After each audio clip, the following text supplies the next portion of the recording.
if x percentage of A is the same as y percentage of B, then z percentage of B is what? നമുക്ക് option തന്നിട്ടുണ്ട് a x by y z y percentage of A, z by xy percentage of A, xy by z percentage of A, xz by y percentage of A. അപ്പോൾ നമുക്ക് ഇതെങ്ങനെ കണ്ടുപിടിക്കാം? X percentage of A is the same as y percentage of B. ഇതിനെ നമുക്ക് ഇങ്ങനെ എഴുതാമല്ലോ. അതായത് x percentage of A is same as y percentage of B.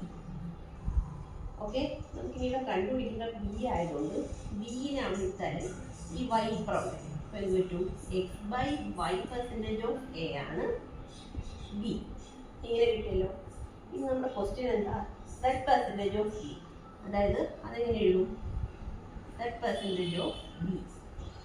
എന്നിട്ട് നമുക്ക് ഈ ബിയെ നമുക്ക് ഈ വാല്യൂ കൊണ്ട് റീപ്ലേസ് ചെയ്യാമല്ലോ. അപ്പോൾ എന്ത് കിട്ടും?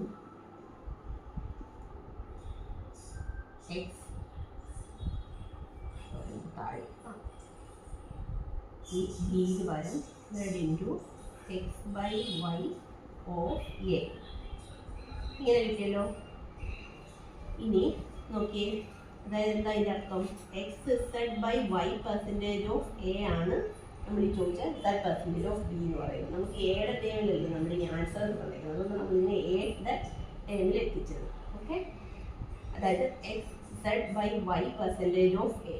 നമ്മൾ അതിനെ കുറച്ചുകൂടി കൃത്യമായിട്ട് ഇങ്ങനെ എഴുതാം. X Z by Y percentage of A ആണ് നമ്മുടെ ആൻസർ. അത് നമ്മുടെ ഓപ്ഷനിലുണ്ടോ? X Z by Y percentage of A. ഇതാണ് നമ്മുടെ ആൻസർ. ഓക്കെ.